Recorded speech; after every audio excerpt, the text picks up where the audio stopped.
Welcome to Injector Confidential, a podcast by injectors for injectors. I'm Nicole. And I'm Kristen. Welcome to episode 3. Yeah, this is going to be a good one. We said that last time, but it's going to be a particularly good one because of the state that you and I are in. We are in rare form tonight. But you know what? It's going to just bring more pizzazz to the party. So you guys are welcome. We've been super excited, obviously, to launch this podcast. So much conversation. We thought we had all of our ducks in a row, all of that. And then we go on to launch the podcast after multiple social media, Hyping it up. Yeah. And then we go on to post. Find out, guys, that both Apple Podcasts and Spotify can take up to a month to actually post your podcast. So we then decided to revert to YouTube. Long story short, 3 bottles of rosé later, and a failed DoorDash order. You gotta expose us like that, Kristen. Come on, man. It's been real interesting, but the good news is that we are in Palm Springs. We're on a little girls trip. We've been looking forward to this for weeks. Yes, so that makes it all better. Our DoorDash order is on the way, and you hit 20,000 on TikTok, bitch. I did. Yeah, it's pretty weird, but if only you guys could see that Jen got me really cute, those like gold trendy 20K balloons, and they're sitting in the corner and they were really cute, but they're like flopped over and a little deflated right now, so it's symbolic. I just feel like if you guys could see us, you'd be like, yeah, me too. Yeah, it fits the vibe. Yeah, I'm really excited. I mean, TikTok was such a game time decision for me a year ago, and I'm so happy that it's resonated with so many people. Although when people do see me and they say, "Oh, I found you on TikTok," I don't know why, I always feel like a little bit exposed. Really? Yeah, because I'm like, that's the real me. Oh, That's me in my truest form. And so I'm like, maybe my not super professional me, but you know what? That's me in my true form. So what can I and say? obviously it resonated with them enough to want to come and see you. So That's true. Yeah, I never expected TikTok to be like a moneymaker or anything like that. But I'm just so happy that people feel comfortable enough. And I think that that's truly you and me and our social media. Like, that's really what we want to portray. It's just like our truest, most real selves. But even cooler than 20K on TikTok is that Kristen got invited to speak at Aesthetic Next in Vegas in July. She got accepted to speak on the freaking podium, not a poster presentation. Okay. The podium. yeah, I'm equal parts nervous as I am excited. So I'm going to be in the front row, Shawty. cheering yeah. But it kind of goes in line with what we're going to be talking about today, because it was something that I do feel like I manifested as part of living my best life and my best career. That's our topic for today. And let's dive into it. I know this topic is, I think, like so near and dear to both you and me, and like doing this podcast. It's like a really weird full circle moment because I started my professional Instagram about a year ago, and same with my TikTok. And 100%, I never ever thought that I would be sitting here in Palm Springs recording a podcast. Like, I just never thought that. Did you ever think about this? It was like maybe like up in the air in like a brain cloud. Yeah, it was like if I was to like put a vision board together or something, that's like those are the types of things that I would like. Oh, like in fact, I have a little mini vision board on my phone wallpaper. So oh, it's real cute. And like one of it's a woman like speaking, another is a podcast microphone. And those are things that like I knew were like part of my core like essence and like truly what I desired. But as we're about to talk about, I just never thought that it was going to be possible. It's hilarious to me though, because we were like podcast launch trip, and instead it was like podcast flop trip. But like you said earlier today, like we went through our first trauma together. So it's our first trauma bond. Yes. But there's so much to celebrate, and we're here, we're drinking sparkling rosé out of the inappropriate cups and waiting for our sushi to come here on DoorDash. So what a better time than to discuss manifesting your career of mine. That's right. Other than right now. Okay, so I will say this is definitely like Kristen's wheelhouse. So I'm going to let her take the reins to start. But we identified a few topics that resonated with us when we thought about how we got to where we are today. And more so than that, how we got to the mindset and how we run our businesses today and how we conduct our lives and how to truly live the life that you wanted and that maybe you didn't think that you wanted when you were younger, but it's the life that you currently want now. So, Kristen, take it away. Totally. And you're going to hear us use the word manifest quite a bit. And It's the buzzword. Yeah, and if that woo-woo phrase kinda turns you off, I just urge you to get past the language of it and to just look at the core message of kind of what we're saying, and one of the first things for me that I had to identify was my limiting beliefs in getting to where I'm at today in my career, in my personal life, and what that looks like is that feeling of, "Why me?" Like, "Why would I be chosen for a job? Why would I be chosen for a promotion? I'm not good enough. I'm not good enough to ask for the salary increase. Right. I'm not good enough for my patients to be satisfied with my work. I'm not good enough to speak at a conference." All of those things, and it's so subtle and so quick. It's such a part of our repetitive narrative that goes on in our mind and our subconscious that we don't even realize what we're even saying to ourselves and how much that makes a difference in our day-to-day life. We don't even recognize it as negative self-talk Mhm. because it's so different, I think, as women, especially I can only speak from the experience of being a woman, but I think that we all have a certain degree of like negative self-talk about body image. Mhm. And that's the only thing that we are trained with more of a healthy mindset about image to catch. But Mhm. we never really are conditioned or taught to reroute our thinking when it comes to success Mhm. or like, am I good enough? I think that's such a common theme. And you don't have to be a perfectionist or an overachiever to feel this way. Oh my gosh, absolutely. And so what I started doing was, because for me, limiting beliefs was just that was my self-talk. There, like you said, I couldn't even identify it as negative because it was just such a part of Yeah, it is what it is. It's part of the dialogue. yeah. So what I would start doing was when different things would come up, I would start saying, if a friend said, "I don't think I'm good enough for this," or if my child said that, how would I respond? Would I be like, "Yeah, probably not"? Or would I come back with kindness and compassion, and would I meet them in that place to remind them that, no, there is this inherent self-worth. No, you are at a place in your career where you deserve certain compensation or certain life balance. And for me, that was huge. I just wrote it down, and whenever those limiting beliefs would pop up, I would just redirect, I would hit it head on. At first, it's just the noticing. Just notice, hey, what thoughts are popping up? And then as you start to notice that, then you can start to determine a pattern. And then once you've determined a pattern, you can figure out where to go from there. I love the idea of like, how would you respond to your best friend? Because I think that we need to be our own hype limit, Mm, right? And we're not. mhm. I think we're our own personal mean girl Yeah, a lot of the time. absolutely. And I actually just had this conversation with my girlfriend, Bree, who owns her own permanent brow studio. Bree is just so incredibly talented at what she does. And I can't think of anyone who's better at what she does than her. And she said to me, she's like, well, I think that I'm competent, but I don't think I'm the best. There's always areas that I can improve. And I'd like to preface by saying both of us are Virgos, like toxic perfections and Virgos that work with needles. And I was shocked when she said that. I was like, no, you're the absolute best at what you do. There's nobody better in San Diego or the country. Like, if you retire, too bad. You're going to still be touching my house in my living room. And it was funny because I had a second to reflect and say to myself, well, I don't really think I'm the best injector in the world. Like, I know that I'm safe and I know that my patients are satisfied, but I don't think that I'm a Julie Bass Kaplan, right? Or a Julie Farn.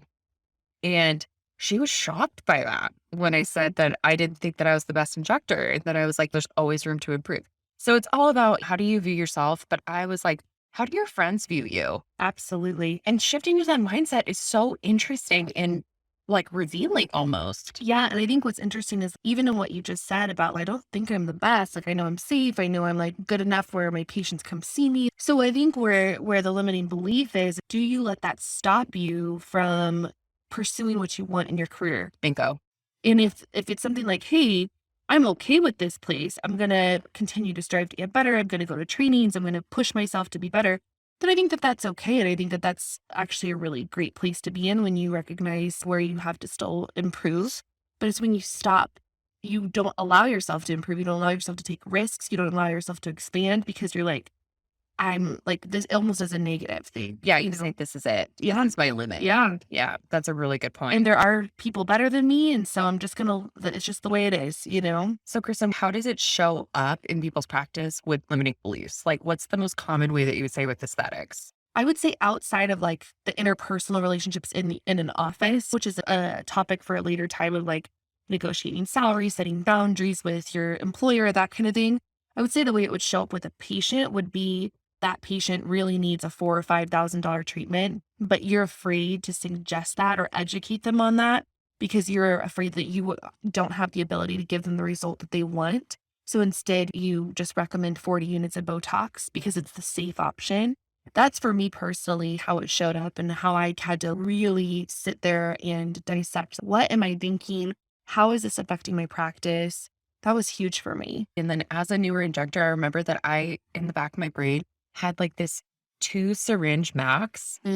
Suggesting over 2 syringes felt almost dirty. Yeah, that's exactly what I was just Yeah, saying. like Dirty. like dirty. I was like, I know I can do a good job with 2 syringes, but what the heck do I do with 3? Yeah. And And what if they come back and they're unhappy? How do I handle that? yeah, I know. And then they just funneled 2,700 to, have 3, depending on what the syringe is. I think that that's just so common. And most of us just say, chalk that up to being, oh, I'm new. Mhm. Oh, I'm just gaining confidence. But those feelings stick around for years. Another area where have seen it in my own self is that if I have a patient that comes back and they're like, "Hey, I'm not happy with the result." If those limiting beliefs are super present and I'm allowing that to dictate my conversation with the patient, and immediately my defensiveness is going to come up. I'm not going to actually listen to and hear what the That's patient's such a good saying. point. I'm more concerned about proving myself or just not fighting the limiting belief. I'm just going to succumb to it. And that's where defensiveness can rise. And that's actually what my abstract was on for the aesthetic show is that I think when we really take the time to do some of the work on ourselves and that we bust through these limiting beliefs and the imposter syndrome and that kind of thing, we have a better chance of really being able to hear our patients also. And when you're defensive, it's impossible to meet people in that space where you can understand where each other is because immediately you have a guard up. Absolutely.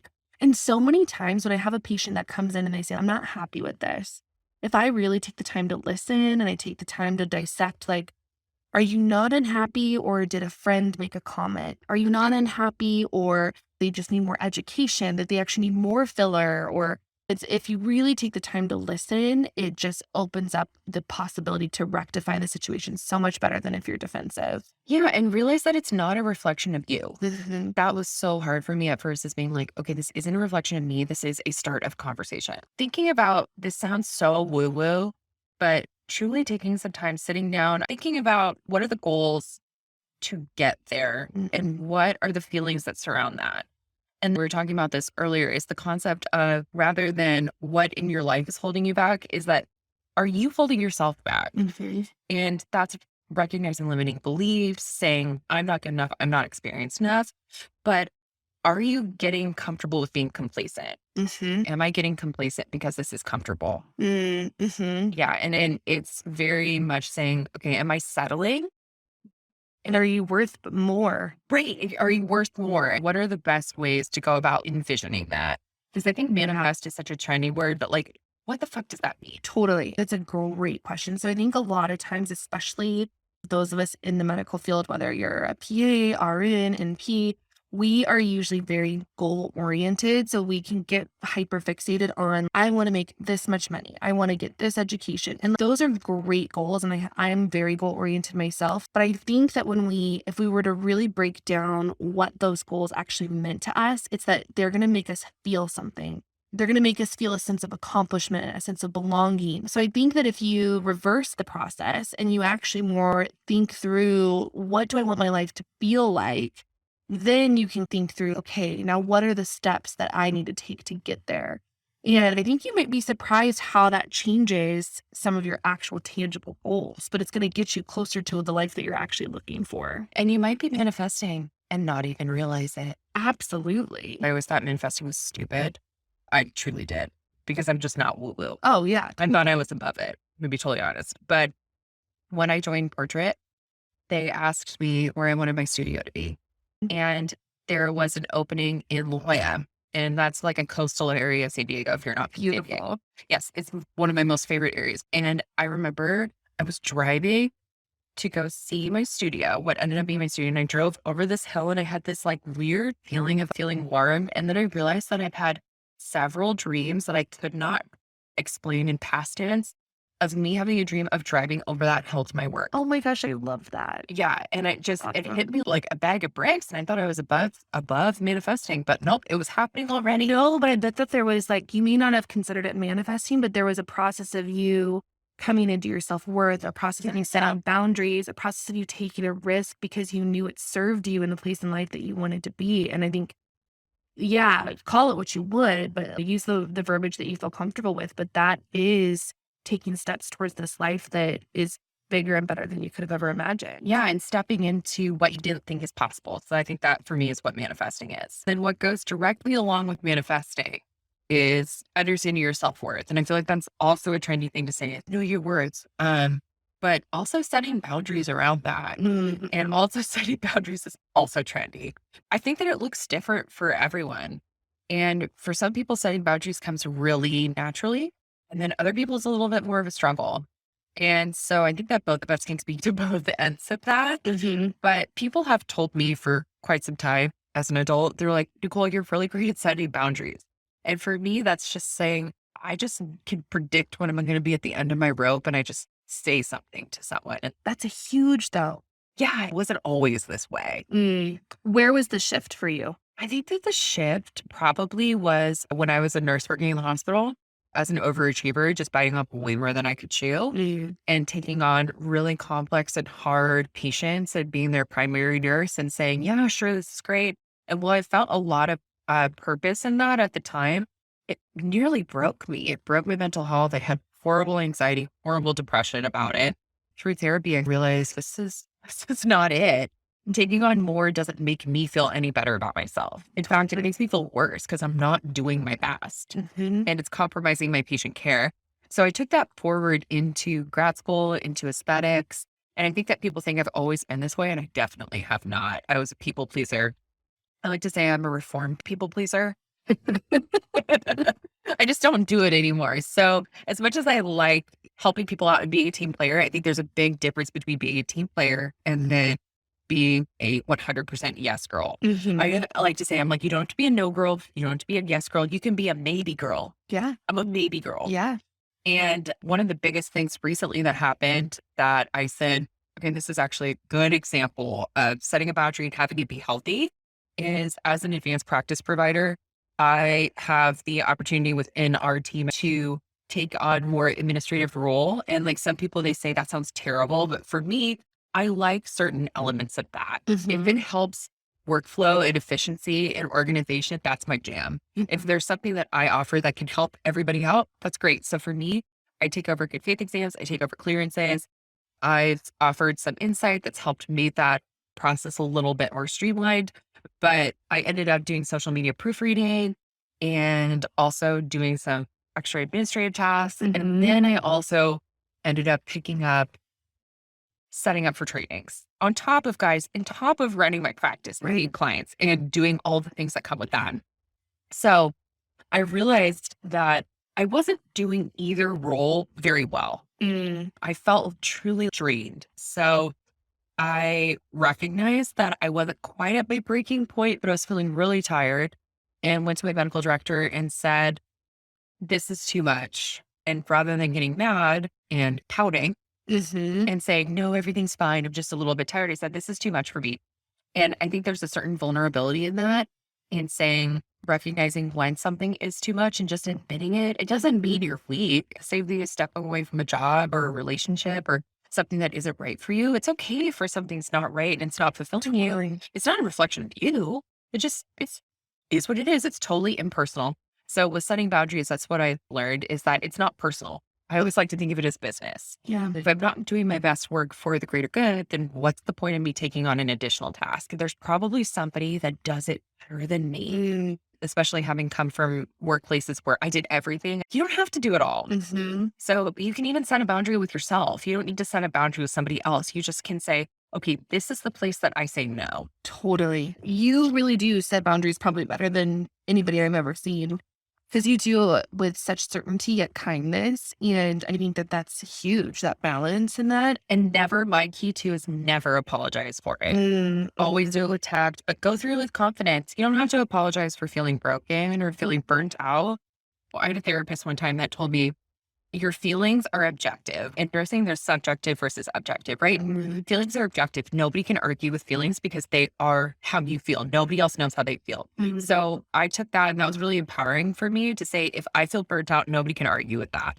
Yeah, that's so good. Yeah. And to this day, nobody has ever had a problem with it. That's good to know. Because I am the opposite. I really struggle with boundaries. And I'm an Enneagram 2, which we need to do a podcast episode on that. Oh, we absolutely do. Yeah. But yeah, so what that means for me, why I tied it in with self-worth when thinking through this episode is that for me personally, if I feel like I set a boundary, then there is a fear. What happens if what if I'm not worth that person maintaining the boundary? What if they say, peace out, I'm out? What if a medical director says to me like, yeah, no, that's not going to cut it, or you're right, there's someone better than you to do the job. So that's where I struggle. And where I flip flop is that there's two different kinds of boundaries. And we're going to be talking more about how to set boundaries specifically with your patients. But when it comes to career and just practice in general, there's two different kinds of boundaries. There's rigid boundaries and then there's porous boundaries. Rigid, for me, I am more likely to have a porous boundary, which basically means non-existent. There's no delineation between where I end, someone else begins. I'm willing to do any and all things. I'm so disconnected with myself, I don't even know that I'm burned down until I have a full-fledged mental breakdown. Shout out to my therapist, Amy. It's a real MVP. It's relatable though. Sometimes you don't know at your breaking point until it's like right there in front of you. It's almost an out of body experience. Totally. And you think back and you're almost ashamed about like, how did I let myself get here? Yeah. What the heck happened? So then what I'll do is I'll run to the other side of the paradigm where then these really rigid boundaries of, okay, well, I'm not going to let anybody in. I'm not going to do anything for anybody. I'm keeping to myself.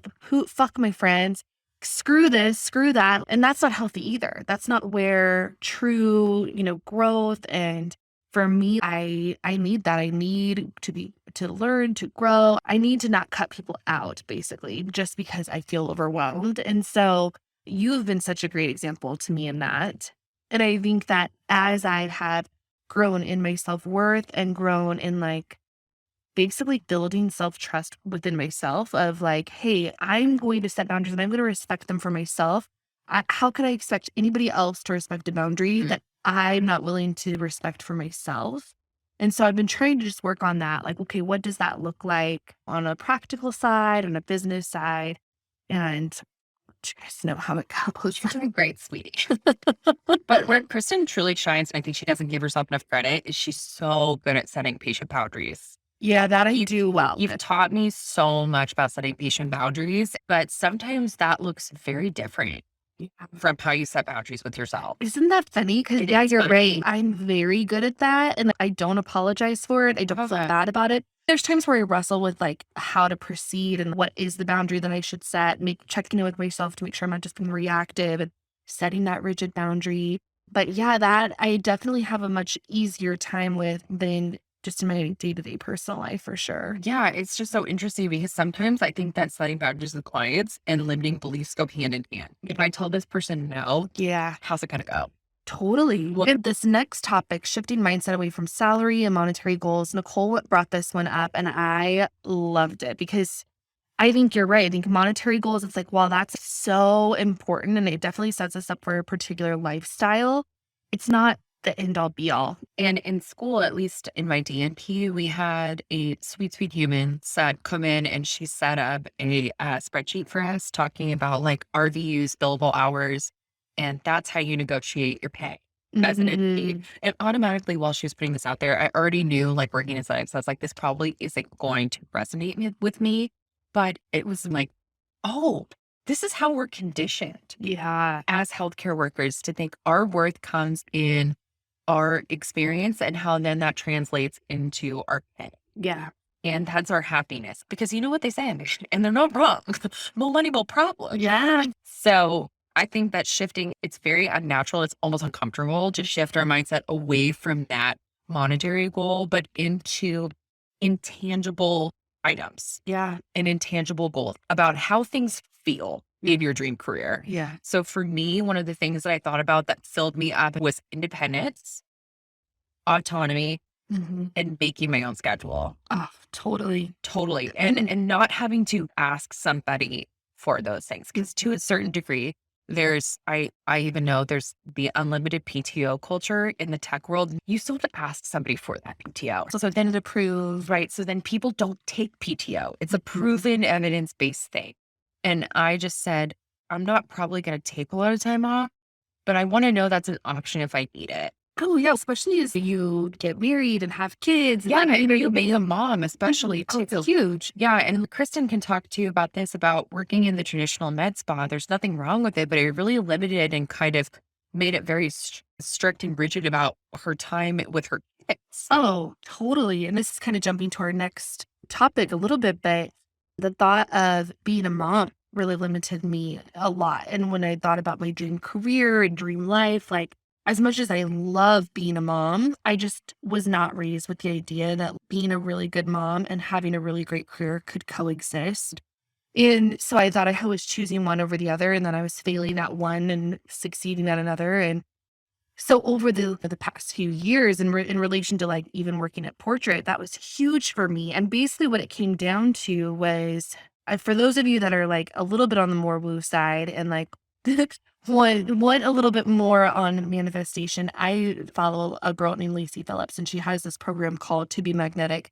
It's genuinely changed my life. We'll put it in the show notes, but it's totally changed my life, and one of the things she talks about is creating an authentic code for yourself where basically you take 4 different things that are like your core values, basically, of, hey, I value luxury, I value convenience, I value wellness, or whatever it may be for you. There's no rhyme or reason. And then everything you do, every job you accept, every decision you make, every boundary you set, everywhere you spend your money, is filtered through this authentic code. Yeah. So for me, I didn't want to feel guilt about spending money on certain things. There's really great things that I'm good at saving money on some things. But then there's certain things like I love clothes. I love to decorate. Dude, if you could just see Kristen, she just sets the bar very high for me. I think 5 minutes ago, she was making fun of me for wearing dress shoes with my but I was so sick of feeling shame about spending my time, my thoughts, my money on certain things. And then I just came to realize that's what makes me feel more alive. Those are the things that I enjoy. And that's what makes me feel like I have a fulfilled life. And so I'm no longer going to apologize for that.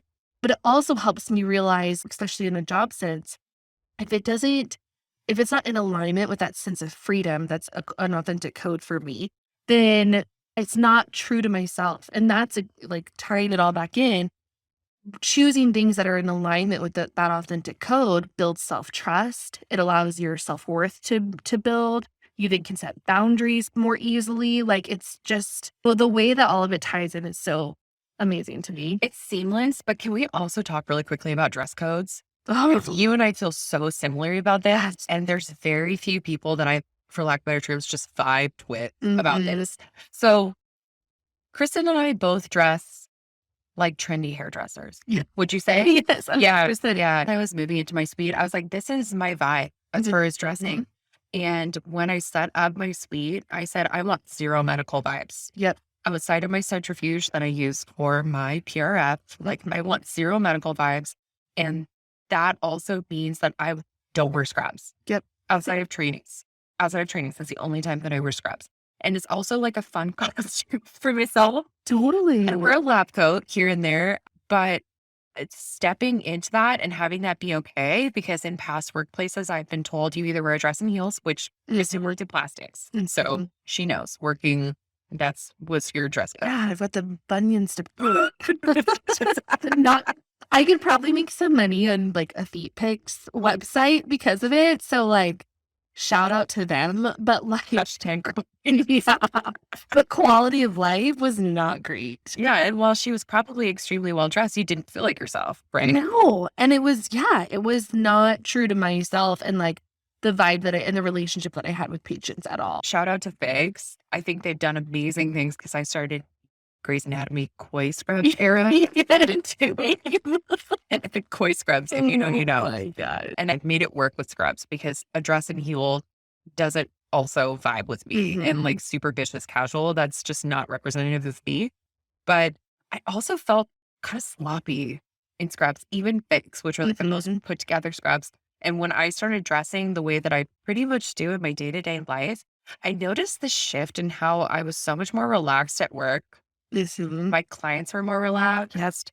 And I realized that I do a better job Yeah. when I'm wearing what I want. Oh, I noticed a difference in my sales because as much as my heels and stuff were uncomfortable, I did have freedom and I could dress pretty trendy. And I did dress super cute at my first place of employment. And then my second place of employment, I was wearing scrubs. And I actually talked to them about this because I was like, I think it's affecting my sales because at the first place, as silly as it sounded, like they did, like my patients, the type of patients that I wanted to attract resonated with my style. They were like, oh, this is someone I can see, speaking from the patient's perspective, I can see myself in this person. And it like almost built trust in a way that they were more willing to trust me with their face. And there's nothing wrong with scrubs, No. but it's just like for my particular clientele and for like my inner workings, like, because I could see for some people that would be super stressful. That's not where they're headed towards. They just really want scrubs. Totally fine. And we have portrait colleagues and they wear embroidered scrubs, Yeah. their hair cute, cute sneakers. And honestly, if I saw them outside of that, I would be like, what are you wearing? That's not your, That's not you. yeah, that's not your professional identity. But I listened to a podcast by Natalie Crawford. I'll link it in the show notes. It's called As a Woman. And she's an OBGYN and she's a reproductive endocrinology specialist. Super duper smart. But she talks about your professional identity.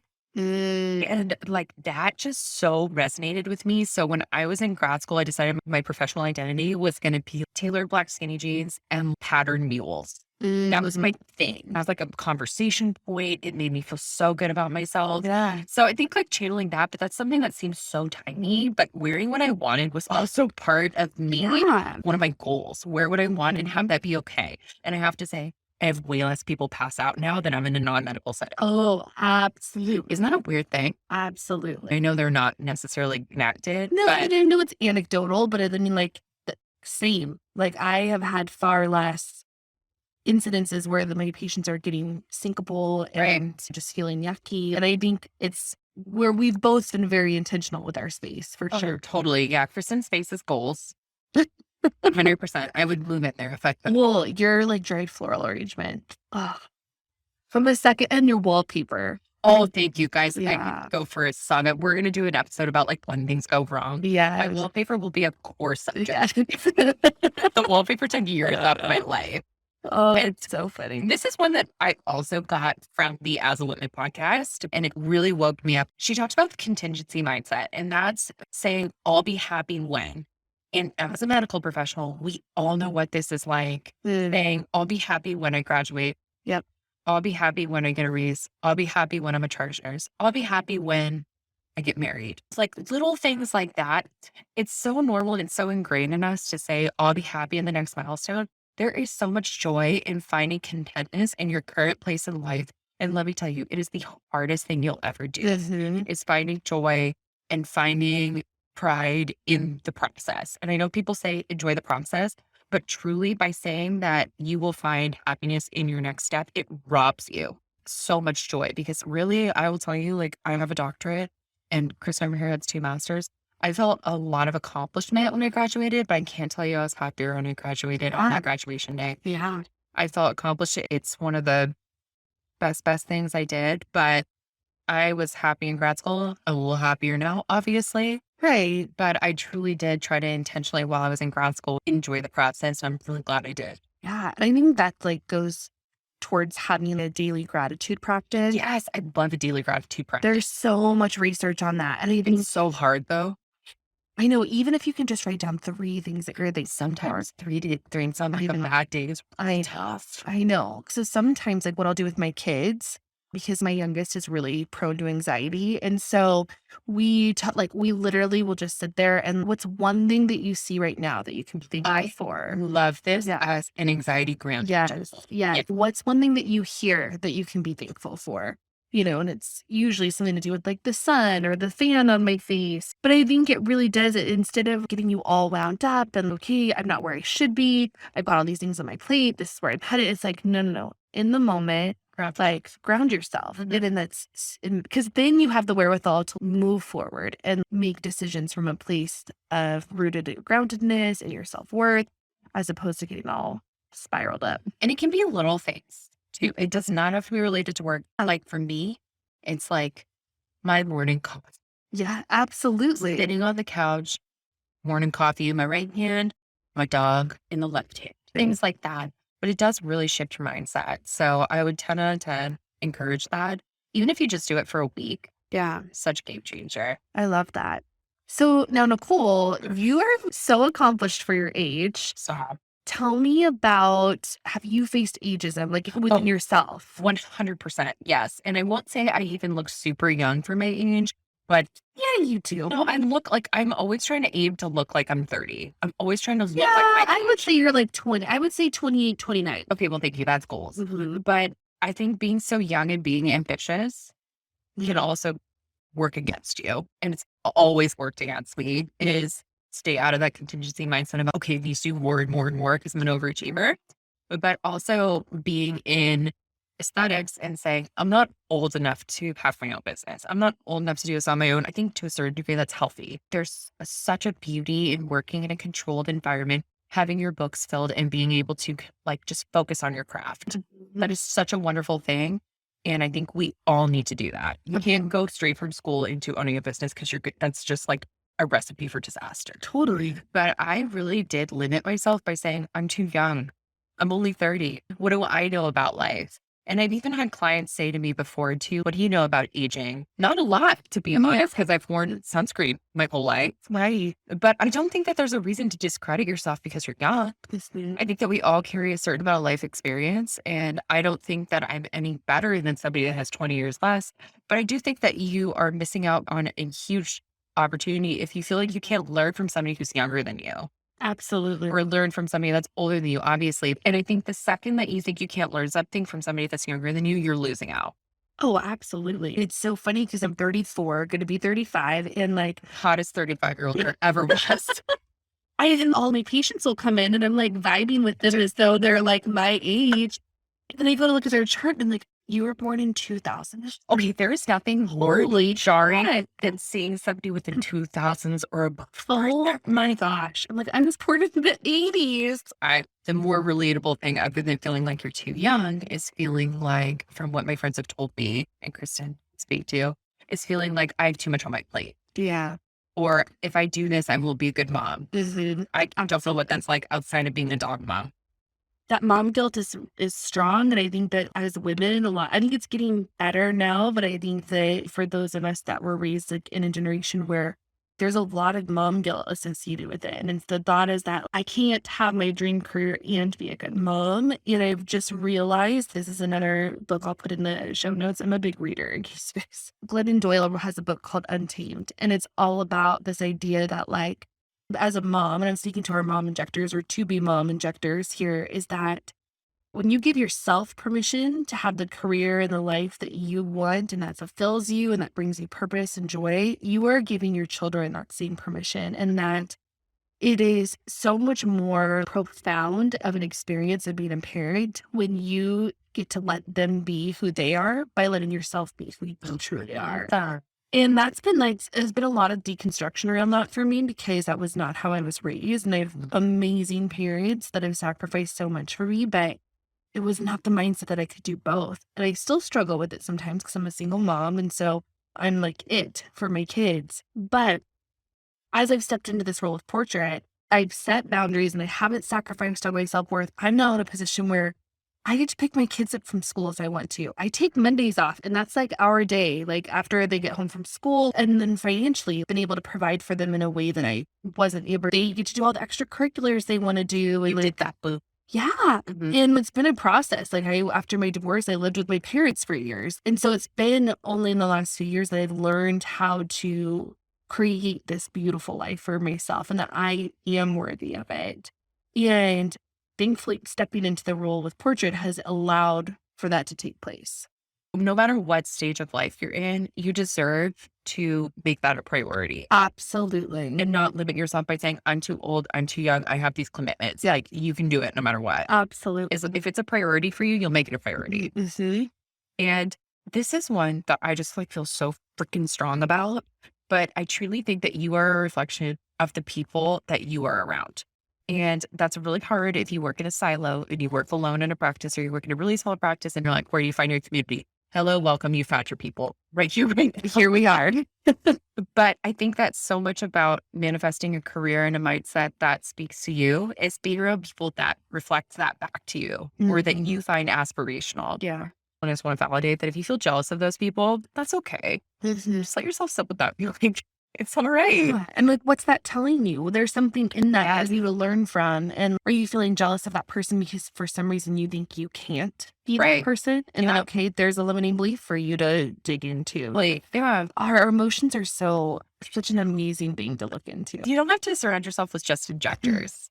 Totally, because I feel like what makes me a dynamic injector is the fact that, yes, I have good friends that are injectors and, like, colleagues that I look up to and stuff, but I actually have dear friends that are all in different walks of life, different career paths, different relationship statuses, because I feel like it's all of those experiences and relationships that I then bring back to the office. It gives so much flavor.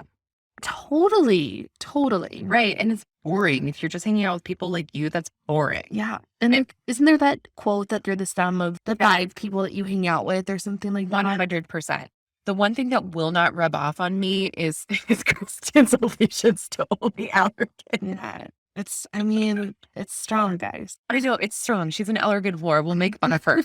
That's the only thing that will not rub off. But honestly, it's really, really great. I would say, like in an injector space, to become friends with somebody who does stuff you don't do. Mhm. And just Totally. be honest if you're okay and you can be vulnerable and then say, hey, I don't do this. Will you show me? Yeah. And being like, and then they'll probably be like, I don't do this thing. Will you show me? Yeah. Like my most favorite thing was one of the first times that Chris and I hung out, we talked about Botox and Dysport dilutions. Mhm. And I was trying to be fancy. Like other injectors had told me you dilute Botox, Dysport, anything 1 to 1 or 1.5 to 1. Mhm. I struggled with that like hell because I got trained on 2.5 to 1 with Botox and 3 to 1 on Dysport. And that was my jam. And I was like, what's wrong with me?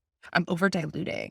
And then I brought that up to Kristen and she was just like, shit, I mean, I do 2.5 to 1 for my Botox. It's never done me dirty. And I was like, I just love that. And me being like, me saying 1 to 1 isn't working for me. Yeah. I was totally opening myself up for her to be like, so it's little things like that. If you just open yourself up to it, there's such a sense of bonding in that. Oh, totally. We're still working on switching Kristen over to a little bit of Dysport, A little bit. a little bit here and there. I'm still working. I've been a little bit more like once you told me your like pattern for like switching patients back and forth. Yeah. I've been trying that a little Buddy. bit more lately. Yeah. And I'll report back.